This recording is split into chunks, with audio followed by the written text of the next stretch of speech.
साल पुरानी संस्कृति का प्रतिबिंब है।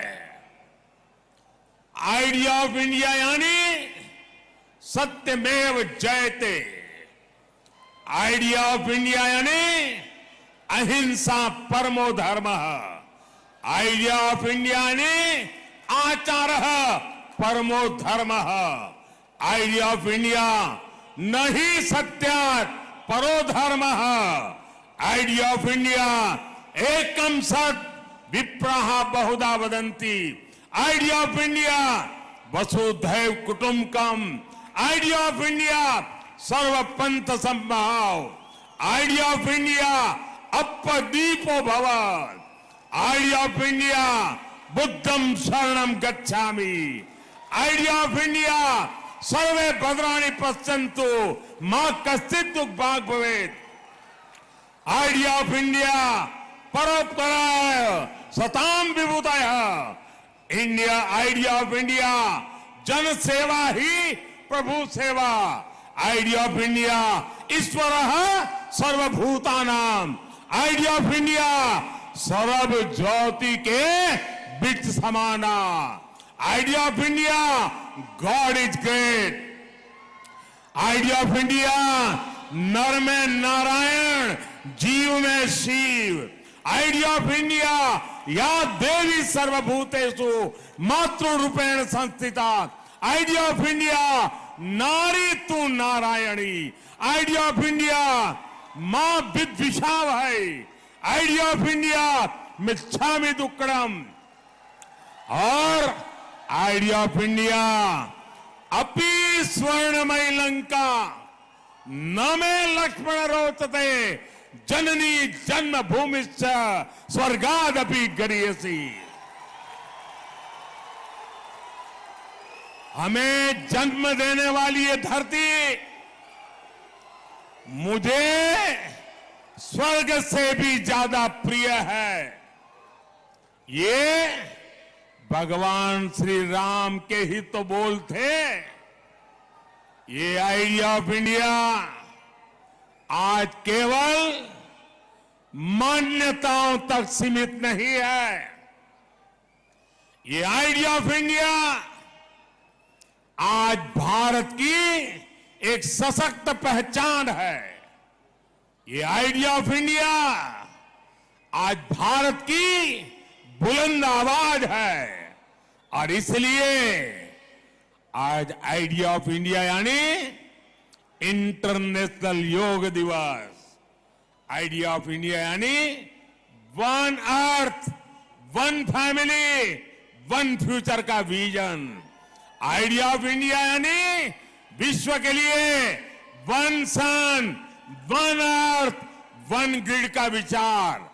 आइडिया ऑफ इंडिया यानी चंद्रमा पर Shiv Shakti point. Idea of India मतलब mother of democracy. Idea of India justice to all appeasement to none.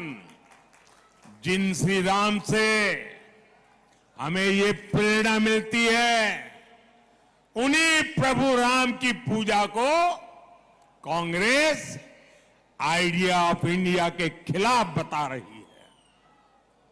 साथियों, तुष्टीकरण के लिए कांग्रेस और उसकी जैसी सोच वाली पार्टियां कुछ भी कर सकती है। यहां हैदराबाद में भी एमआईएम को इसलिए ही खुली छूट दी गई है।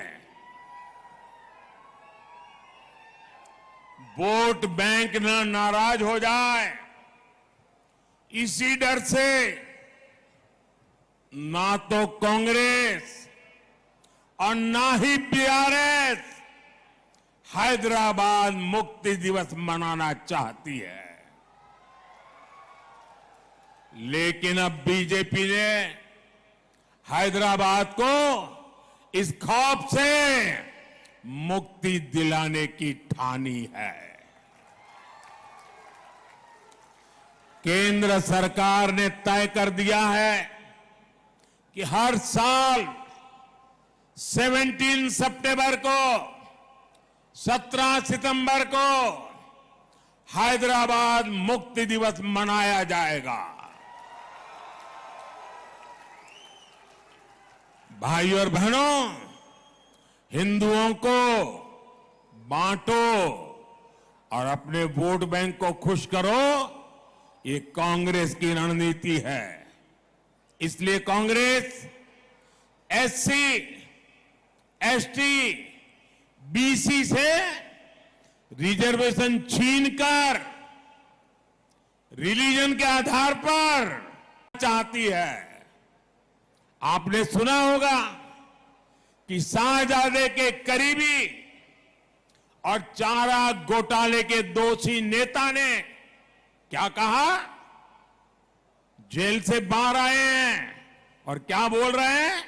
वो कहते हैं मुसलमानों को रिजर्वेशन देना ही चाहिए। और फिर इतना ही नहीं, वो कहते हैं पूरा का पूरा रिजर्वेशन मुसलमान को देना चाहिए। ये लोग बीसी कोटा के रिजर्वेशन को खत्म करके रिलीजन के नाम पर रिजर्वेशन देना चाहते हैं।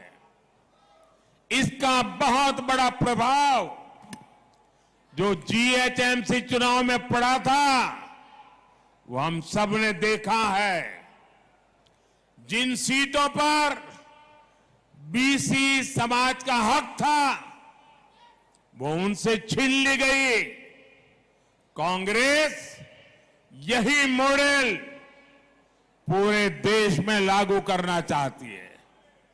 साथियों, तेलंगाना में जब से कांग्रेस सरकार बनी है तब से डबल आर टैक्स की भी बहुत चर्चा है। एक आर तेलंगाना का और एक आर दिल्ली का, इन्होंने मिलकर हैदराबाद को, तेलंगाना को एटीएम बना दिया है। मैंने किसी का नाम नहीं लिया, लेकिन डबल आर टैक्स पर यहां के मुख्यमंत्री खुद सफाई दे रहे हैं। साथियों, यहां हैदराबाद में तो ट्रिपल आर टैक्स का बोझ आपको उठाना पड़ता है। यहां एक आर रजाकार का भी है। ये रजाकार टैक्स कैसे काम करता है, ये ओल्ड हैदराबाद में दिखता है। कांग्रेस बीआरएस के समर्थन वाली मजलिस के सांसद वहां लंबे अरसे से है, लेकिन वहां बेसिक सुविधाएं तक नहीं है। साथियों, हैदराबाद में हर साल बारिश में चारों तरफ पानी भर जाता है, लेकिन बीआरएस हो या कांग्रेस, किसी ने भी आपकी परेशानियों को नहीं समझा। हर साल पब्लिक परेशान रहती है। इससे हेल्थ और एजुकेशन, हर सर्विस, उस पर बहुत बुरा असर पड़ता है। यहां पावर कट से